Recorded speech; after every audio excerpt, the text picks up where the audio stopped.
মানে ভোট চাওয়া মানে ভোট মানে ভোটের মানে নির্বাচন চাওয়া দাবি করা না, এটা অপরাধ হবে কেন আমি বুঝতে পারছি না। ওনারা কেন মনে করছেন আমি সেটাও জানি না। নির্বাচন সরকার তো এই কথা কখনো বলেনি যে তারা নির্বাচন দিতে চায় না। তবে এখানে যে জিনিসটা উনি আসলে মিন করেছেন সেটা হলো ওনারা একটা নির্দিষ্ট সময় নির্বাচন চান। ওনারা বলেছেন যে ওনারা ডিসেম্বরের দিকে নির্বাচন চান, ডিসেম্বরের মধ্যে নির্বাচন চান, এবং সরকার এই দাবির সঙ্গে ওনাদের এই চাওয়ার সঙ্গে একমত হয়েছে এমনটা আমার কখনো মনে হয়নি। সরকার সবসময় বলছে যে আগামী ডিসেম্বর থেকে আগামী জুনের মধ্যে নির্বাচন তারা দেবে। তো এই জায়গাটাতে কেন যেন মনে হচ্ছে একটু ফারাক আছে। এখন ওনারা যদি জোরে সোরে চান, চাওয়ার মতো চাইলে পাবেন। আমি তো এখনো মনে করি চাওয়ার মতো চাইলে পাবেন। এখানে তো হাহাকার করার কিছু নাই।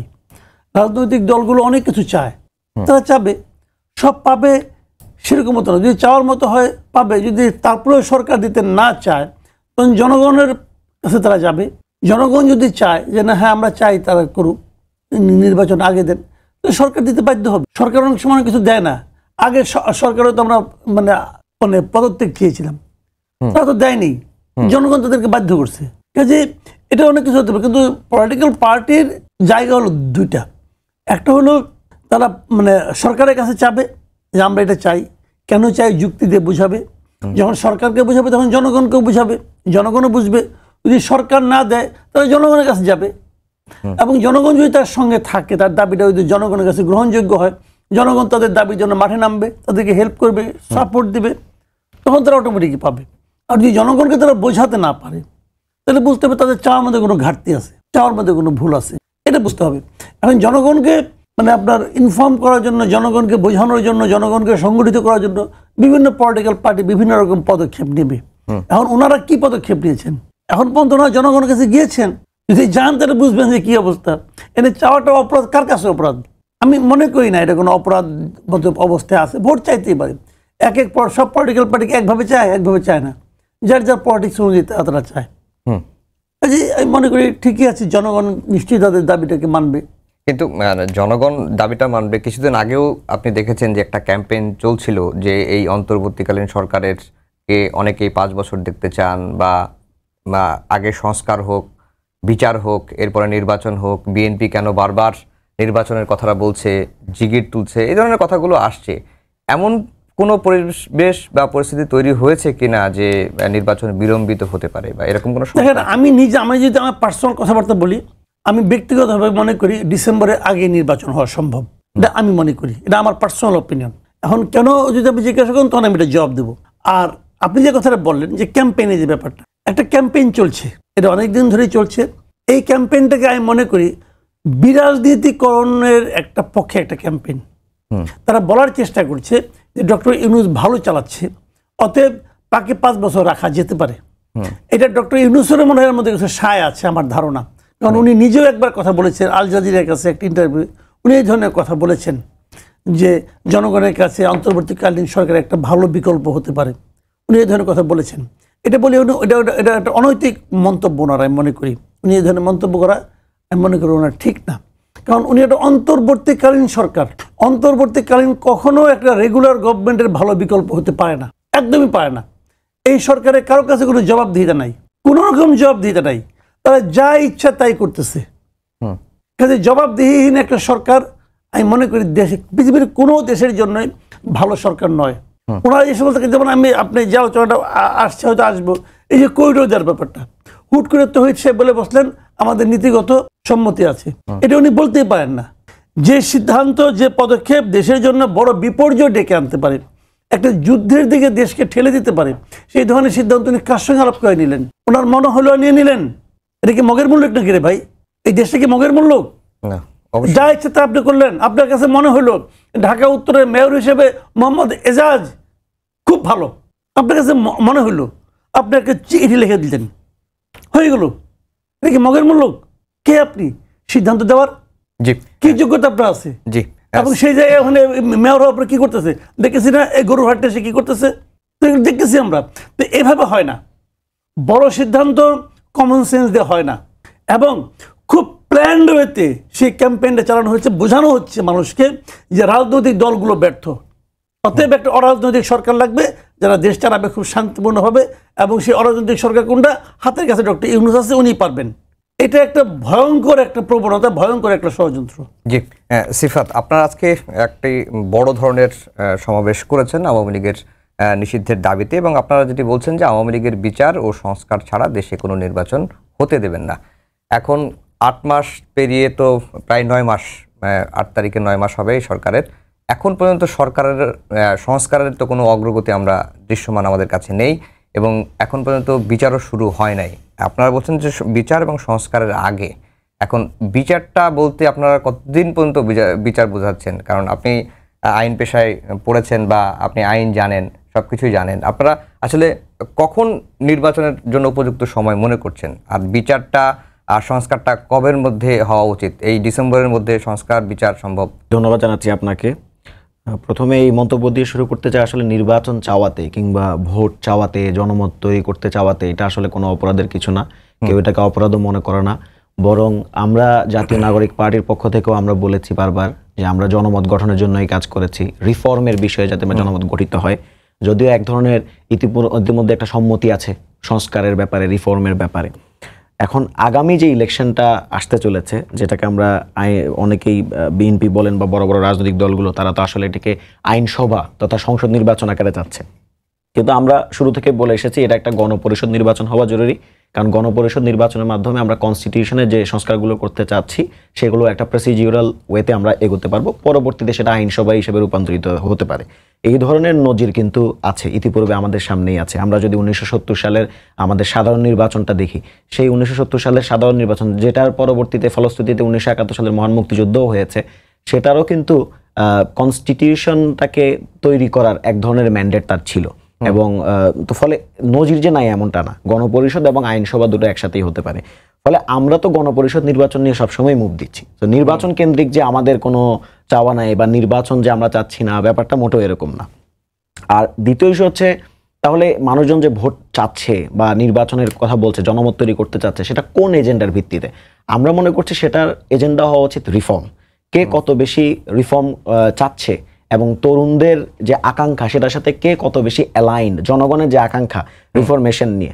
গতকালও আমি একটা ফেসবুকে একটা ক্লিপস দেখলাম যে একজন তরুণ, তিনি বলছেন যে বাংলাদেশের গত এত বছর ধরে আমরা কোনো সংস্কারমূলক কার্যক্রম দেখি নাই এবং সেটাকে বলবৎযোগ্য করে তোলার কোনো প্রয়াস দেখি নাই। ফলে আগামীর যে ইলেকশনটা হতে যাচ্ছে সেটার এজেন্ডাটা হচ্ছে আসলে বেসিকলি যে আপনি কত বেশি রিফর্মটা চাচ্ছেন এবং কত বেশি আপনি সংস্কারপন্থী হয়ে উঠছেন। কারণ সেই ক্ষেত্রে আমরা অনেকগুলো কথা বলেছি, মৌলিক সংস্কারের কথা বলেছি, যে আপনি যদি মৌলিক সংস্কার, এখানে আজকে আমরা যে আলাপগুলো তুলেছি যে সংস্কার এবং বিচারের কথা বলেছি, সংস্কার বলতে আমরা বুঝিয়েছি যে কিছু মৌলিক কাঠামোগত সংস্কারের কথা, যে বিষয়ে আমরা মনে করি রাজনৈতিক দলগুলোকে ঐক্যমত্য পোষণ করতে হবে। যেমন প্রথমত আমরা প্রধানমন্ত্রীর ক্ষমতা হ্রাসের কথা বলেছি। প্রধানমন্ত্রী দানবীয় যে একটা চরিত্র সে ধারণ করে because of the constitutional power, say constitution দ্বারা যে পাওয়ার ম্যান্ডেটেড হয় সেটা দিয়ে তো সে এই দানবীয় আচরণটা করতে পারে। সো এইটা যখন রাজনৈতিক দলগুলো একমত হবে যে আমরা প্রধানমন্ত্রীর এরকম কর্তৃত্ববাদী হয়ে ওঠা ঠেকাতে চাই, এটা শুধুমাত্র নিজেদের স্বার্থে না বরং জনগণের স্বার্থে, নাগরিকদের স্বার্থে, এই বিষয়ে তাদেরকে ঐক্যমত্য পোষণ করা, কিংবা ক্ষমতার ভারসাম্য, সাংবিধানিক যে পদগুলো আছে সেটা নির্বাচন কমিশন বলেন কিংবা দুদক বলেন বা এই ধরনের সাংবিধানিক যে সকল পদগুলো আছে সেই সকল সাংবিধানিক পদগুলোতে প্রধানমন্ত্রীর কর্তৃত্ব বলে এখন যে প্রধানমন্ত্রী কর্তৃত্বটা খাটাচ্ছে সেটাকে হ্রাস করার কথা বলেছি। এই ধরনের যে মৌলিক সংস্কারগুলো সেটার প্রস্তাবনা কিন্তু আমরা ইতিমধ্যে দিয়েছি যে ঐক্যমত্য কমিশন আছে সেখানে। এগুলোর মধ্যে আমরা বলেছি এগুলো যদি রাজনৈতিক দলগুলো ঐক্যমত্য পোষণ করে তাহলে নির্বাচন তো যে কোনো সময় অনুষ্ঠিত হওয়া সম্ভব, সেটা ডিসেম্বরেও হতে পারে, সেটা জুনেও হতে পারে। এই বিষয়ে আমাদের আমরা কোনো সমস্যা দেখি না। আর অন্তর্বর্তীকালীন সরকারের এটা তো একটা আসলে দিন শেষে transitional government. I agree with আমাদের বিজ্ঞ সহ আলোচক যে কথাটা বলেছেন, এটা ট্রানজিশনাল গভর্নমেন্ট, ট্রানজিশন দেওয়া এর কাজ।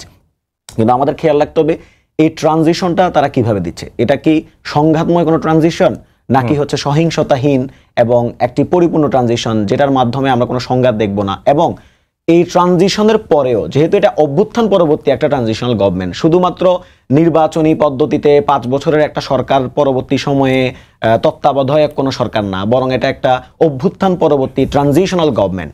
যে কোনো ধরনের ট্রানজিশন গভর্নমেন্ট, আপনি যদি সাউথ আফ্রিকার হিস্ট্রিটাও দেখেন, সাউথ আফ্রিকা তো এই ধরনের ট্রানজিশনাল গভর্নমেন্ট যখন এসেছে, নেলসন ম্যান্ডেলা নেতৃত্ব দিয়েছে, তখন আমরা কি দেখেছি, তারা কিছু স্ট্রাকচারাল চেঞ্জেস নিয়ে এসেছে যাতে করে অ্যাপারথাইড তথা বর্ণবাদ এটা যাতে সাউথ আফ্রিকাতে ফিরে আসতে না পারে। তো ফলে আমাদের এখানে যেহেতু একটা অভ্যুত্থান পরবর্তী সময়ে আমরা একটা ট্রানজিশনাল গভর্নমেন্ট প্রতিষ্ঠা করেছি, আমাদের ট্রানজিশনাল গভর্নমেন্ট এবং এখানকার যত রাজনৈতিক স্টেক হোল্ডার্স আছে সবার দায়িত্ব হচ্ছে যে এই ট্রানজিশনাল গভর্নমেন্টের মাধ্যমে যাতে এমন কিছু বিষয়ে এই সময়ে ঐক্যমত্য হওয়া যায় যাতে করে কর্তৃত্ববাদ, ফ্যাসিবাদ এগুলো তার ফেরত না আসে। এইগুলো যদি কার্যকর হয় তাহলে ইলেকশন যে কোনো সময় হতে পারে। কিন্তু একটি বিষয় হচ্ছে যে আওয়ামী লীগের বিচার এবং আজকে আপনারা নিষিদ্ধের দাবি তুলেছেন, কিন্তু সরকারের তো নিষিদ্ধের কোনো পরিকল্পনা নেই। আমরা বলেছি যে আওয়ামী লীগ, আমাদের প্রধান উপদেষ্টা ডক্টর মোহাম্মদ ইউনূস আল জাজিরাতে একটা সাক্ষাৎকার দিয়েছেন, সেখানে তিনি বলেছেন যে আওয়ামী লীগের ব্যাপারে সেই সকল তারা নিজেরা উদ্যোগ নেবে, নিজেরা সিদ্ধান্ত নেবে এবং ইসি সিদ্ধান্ত নেবে। আমরা এটা কখনোভাবে মনে করি না। আমরা মনে করি যে আওয়ামী লীগের ব্যাপারে যে সিদ্ধান্ত সেটি 5ই আগস্ট ছাত্র জনতা তারা রাস্তায় নেমে জানিয়ে দিয়েছে এবং আওয়ামী লীগের ব্যাপারে ইতিপূর্বে বহুবার জানিয়েছে। এই যে একটি পার্টি তারা এই ক্ষমতায় আসার সাথে সাথে সেনা সদস্যদেরকে হত্যা করেছে, ক্ষমতায় আসার পরপরই তারা শাপলা, যে কিছুদিন পরে 5ই মে আসছে, শাপলা হত্যাকাণ্ড আমরা দেখেছি, এটা একটা গণহত্যা। এখনো পর্যন্ত আমরা জানি না তাদের যে ভিকটিমরা আছে, ভিকটিমরা কিন্তু এখনো মামলার গ্লানি তারা টানছে। এরপর যদি আপনি দেখেন 2018 সালের কথা আমি বলি, এই নিরাপদ সড়ক চাই আন্দোলন চেয়েছে, এই শিক্ষার্থীদের উপর তারা নির্মম নিপীড়ন চালিয়েছে। যারা নিরাপদ সড়ক চাই আন্দোলন করেছিল 2018 সালে, তারাই তো বেসিক্যালি 2024 এসে গণ অভ্যুত্থানের এই নেতৃত্বটা দিয়েছে। যে প্রাইভেট বিশ্ববিদ্যালয়ের শিক্ষার্থীদেরকে আমরা রাস্তায় নামতে দেখেছি এই অভ্যুত্থানে, তারা আসলে কারা? তারা ওই যে ভ্যাট বিরোধী আন্দোলন যারা করেছিল আওয়ামী ফ্যাসিবাদী গভর্নমেন্টের বিরুদ্ধে গিয়ে, তারাই ডিএস এর মাধ্যমে গুম খুন, এত কিছুর পরেও যার আমল নামায় এত বেশি ভারী, আওয়ামী লীগের কথা যদি আমি বলি, তো এত কিছুর পরেও আসলে আমরা যদি আওয়ামী লীগের রাজনৈতিক কার্যক্রম নিষিদ্ধের এই দাবিটা তুলতে না পারি এবং আওয়ামী লীগের ট্রায়ালের দাবিটা তুলতে না পারি, তাদের নিবন্ধন বাতিলের দাবিটা আমরা তুলতে না পারি, তাহলে আমরা আসলে কেমন বাংলাদেশ গড়ব? আমি কি চাইবো যে আগামী নির্বাচনে সে আবারও নৌকার প্রার্থিতা নিয়ে এসে প্রার্থিতা করুক এবং আমার চোখের সামনে যারা আমার ভাইদেরকে গুলি করে হত্যা করেছে তারা আবার নির্বাচনে প্রার্থিতা করবে এবং তাদেরকে পুলিশ, যেহেতু তারা নির্বাচনে প্রার্থী, তাদেরকে সেই সেফটি দেবে? আমি কি এটা চাইবো? আমরা তো চাইবো তাদের বিচারটা হোক। জি, মাসুদ কামাল ভাই, আওয়ামী লীগ নিষিদ্ধের দাবি তো 5 আগস্টের পরপরই বহুবার এসেছে, আবার বহুবার মিলিয়ে গেছে, আবার আজকে নতুন করে এনসিপি সেই দাবিটা তুলেছে এবং বলেছে যে যদি সরকার এটি না করে তাহলে পাড়া মহল্লায় জনতার আদালত করে আওয়ামী লীগ নিষিদ্ধের বিষয়ে একটি ফয়সালা করা হবে, এমনটি হুঁশিয়ারি দিয়েছেন। আসলে কি আওয়ামী লীগ নিষিদ্ধ হবে? দেখেন, হবে কিনা হবে আমি জানি না, এটা তো আসলে জ্যোতিষ মধ্যে বলতে পারবে। আপনি আপনার কাছে একটা জিনিস বলে খেলি, আপনি বলেন না অনেকবার দাবি উঠেছে আবার মিলিয়ে গেছে, না মিলিয়ে কখনোই যায়নি। আগস্টের পরে দাবিটা আছে, সবসময় আছে, এটা কখনোই আমি মিলিয়ে গেছে বলে আমার কাছে মনে হয়নি। তবে আমি যে কথাটা শুরুতে বলেছিলাম বিএনপির ক্ষেত্রে, এনসিপির ক্ষেত্রে আমি তাই বলবো যে এটা ওনারা একটা পলিটিক্যাল পার্টি, একটা পলিটিক্যাল পার্টির পক্ষ থেকে একটা দাবি উঠতেই পারে এবং এটাই যাদের পলিটিক্স, মানে প্রত্যেকটা পার্টিতে আলাদা আলাদা পলিটিক্স আছে, তাদের পলিটিক্সটা এটা যে তারা আওয়ামী লীগের মানে এই পলিটিক্যাল পার্টিকে তারা নিষিদ্ধ করতে চায় এবং এই দাবিটা তারা ওরা তো করবে না, ওদের হাতে সেই এখতিয়ার নাই, তো এই ক্ষমতাটা হলো আপাতত ওরা এখন গভর্নমেন্টের কাছে চাচ্ছে। এবং একটা পার্টি নিষিদ্ধ করার একাধিক পদ্ধতি আছে, একটা হলো সরকার নিষিদ্ধ করতে পারে নির্বাহী আদেশের মাধ্যমে, আরেকটা হলো বিচার বিভাগ নিষিদ্ধ করতে পারে, তার বিরুদ্ধে অভিযোগগুলো বিচার বিভাগের সামনে যদি উঠানো হয়, বিচার বিভাগের সে এখতিয়ার আছে বলে দিতে পারে এটা তোমার নিষিদ্ধ এবং সেগুলো সে বিচার টিচার করে। তৃতীয় একটা পদ্ধতি হলো যে জনগণ সেই পার্টিটাকে প্রত্যাখ্যান করতে পারে, জনগণ সেই পার্টিকে কোনো ভোট দিল না, জনগণ সেই পার্টিকে মেনে নিল না, হতে পারে। বাংলাদেশে অনেক এরকম পার্টি আছে যে জনগণ দ্বারা প্রত্যাখ্যাত হওয়ার কারণে একদমই হারিয়ে গেছে, তাকে মানে আপনার প্রশাসনিক অর্ডারের মাধ্যমে নিষিদ্ধ করতে হয়নি, পাওয়া যাবে না, এখন খুঁজে পাবেন না, আপনি তাবিজ বানানোর জন্য পাবেন না, এরকম অনেক পার্টি আছে। তো এখন ওনাদের পলিটিক্স এটা, এখন এই পলিটিক্সটা কিন্তু অনেকগুলি কারণ হয়। রাজনৈতিক দল যখন কোনো একটা দাবি তুলে না, তার পেছনে অনেকগুলি কাজ থাকে, অনেকগুলি কারণ থাকে। হয়তো এই দাবিটা নিয়ে তারা রাজনীতি করতে করতে করতে করতে একসময় হয়তো মানুষের কাছে গ্রহণযোগ্যতা অর্জন করে, মানুষ ভাবে যেন একটা পপুলার একটা ইস্যুকে নিয়ে তারা সামনে আছে, এটাও একটা কারণ হতে পারে। যেমন আমরা দেখেছি যে আওয়ামী লীগ যখন ক্ষমতায় ছিল, আওয়ামী লীগ তো বেশ কয়েক দফা ক্ষমতা ছিল, আওয়ামী লীগ সবসময় কিন্তু দাবি করেছে জামাতকে নিষিদ্ধ করতে হবে। তারা কিন্তু পপুলার ইস্যুটাকে আমি মনে করি তারা জিয়াই রাখছে, তারা কিন্তু কখনো নিষিদ্ধ করছে একদম শেষ মুহূর্তে এসে, মানে যখন সে মরে যায় আর কি, মৃত্যুর আগ মুহূর্তে এসে নিয়ে নিষিদ্ধ করে দিয়ে গেছে। এর আগ পর্যন্ত তারা কখনোই কিন্তু নিষিদ্ধ করে নাই। এই অজুহাত সেই অজুহাত, তার কেন তা রাখছে, তারা মনে করছে আমরা এই দাবিটা সবসময় তুলে তুলে আমার পক্ষে কিছু সমর্থন আমরা ম্যানেজ করব। বলা যায় না এনসিপি তাও করতে পারে, যদি করে আমি অবাক হব না, এবং করলে আমি এতে কোনো ভুলও দেখি না। এটা পলিটিক্স, যে আমি আওয়ামী বিরোধী বক্তব্য দেওয়ার মাধ্যমে জনগণ আমার প্রতি যারা নাকি আওয়ামী লীগের বিরোধিতা করে সেই লোকগুলো আমাদের দিকে আকৃষ্ট হবে, যে আমরাই আসলে প্রকৃত আওয়ামী বিরোধী, বিএনপি হলো গিয়ে মডারেট আওয়ামী লীগ বিরোধী, হতে পারে কিন্তু। তো সেক্ষেত্রে তাদের জন্য এটা সামনে তো ভোট ভাই, গণতান্ত্রিক আপনার সিস্টেমে ভোটটা হলো মূল লক্ষ্য। আমি জনগণের সাপোর্ট চাই, জনগণ আমাকে সাপোর্ট দিলে আমি সামনের দিকে অগ্রসর হতে পারবো। এখন জনগণের সাপোর্টের জন্য এটা হতে পারে, কিন্তু না হওয়ার কোনো কারণ নেই। আবার সরকারের একটা চিন্তা আছে, তাকে তো বহির্বিশ্বের সঙ্গে কাজকর্ম করতে হয়। ইউরোপিয়ান কান্ট্রি আছে, আমেরিকান কান্ট্রি আছে, তাদের দিক থেকে হয়তো চাপ আছে। জাতিসংঘ তো বলেও গেছে তারা কোনো পলিটিক্যাল পার্টির নিষিদ্ধের পক্ষে না। হয়তো সরকার ওটা দেখছে যে বাবা তোমরা আসো আমার সঙ্গে, তোমরা বলতে থাকো, আমি একসময় বলবো জনদাবির প্রেক্ষিতে আমি এইটুকু করলাম। হতে পারে, কখন কি হবে জানি না। তবে প্রসঙ্গটা হলো ডক্টর ইউনূস সরকার কি সিদ্ধান্ত দিল, এনসিপি কি চাইলো, বিএনপি কি চাইলো, অথবা অন্য রাজনৈতিক দল কি চাইলো, তার উপরে আওয়ামী লীগের বাঁচা মরা নির্ভর করবে না। আওয়ামী লীগের স্ট্রেংথ নিয়েই থাকবে। যেমন আওয়ামী লীগ একটা পলিটিক্যাল পার্টি হিসেবে আওয়ামী লীগের অনেক দোষ আছে, হয়তো ওনারা প্রমাণ করবেন, হয়তো আরেকজন বলবেন, বিভিন্ন কিছু বলবেন, কিন্তু আওয়ামী লীগের যে বাংলাদেশে যে কোটি কোটি সমর্থক আছে, সেই সমর্থকরা কি হবে? নিষিদ্ধ করার সঙ্গে সঙ্গে তারা কি কর্পূরের মতো কি হাওয়া হয়ে যাবে? যাবে না তোরা ভাই, তারা এই দেশেই থাকবে। এখন তারা হয়তো বলবে যে আমি আমার কথাটা প্রকাশ করতে পারলাম না, তো ভয় পাবে, লুকিয়ে থাকবে। বিএনপি লুকিয়ে ছিল না, বিএনপি অনেক লোক আমি চিনি যে চোরের মধ্যে যে থাকতো ভাই, রাতের বেলা চোরে ঘুমাইছে, রাতের বেলা। তো ওরা কি হাওয়া হয়ে গেছে? আবার তারা ফিরে আসছে।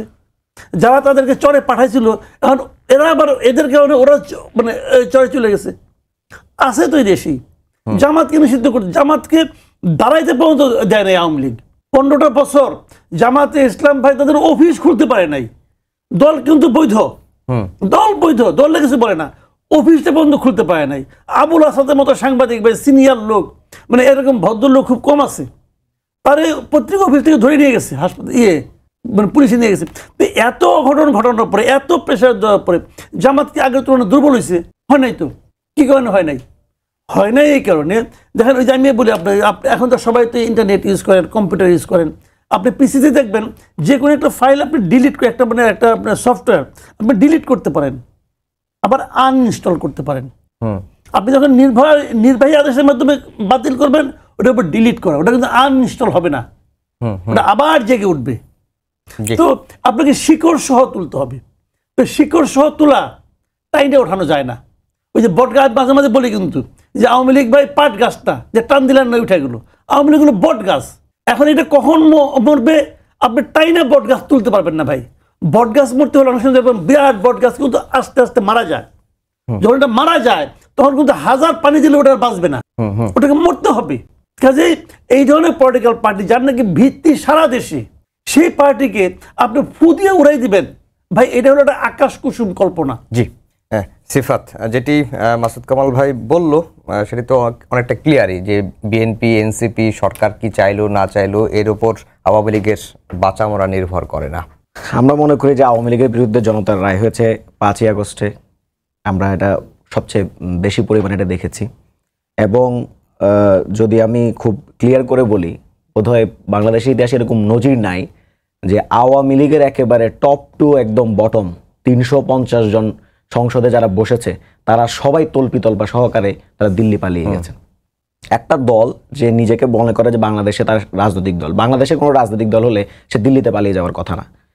কারণ আওয়ামী লীগের যারা সদস্য, আওয়ামী লীগের যাদেরকে আমার বিজ্ঞ সমালোচক কোটি কোটি সমর্থক বলছেন, তাদের নিজেদেরও কোনো মোরাল স্ট্রেংথ নাই। কারণ তারা জানে যে তারা কি করেছে, তারা কত পরিমাণ জুলুম করেছে, গুম করেছে, খুন করেছে।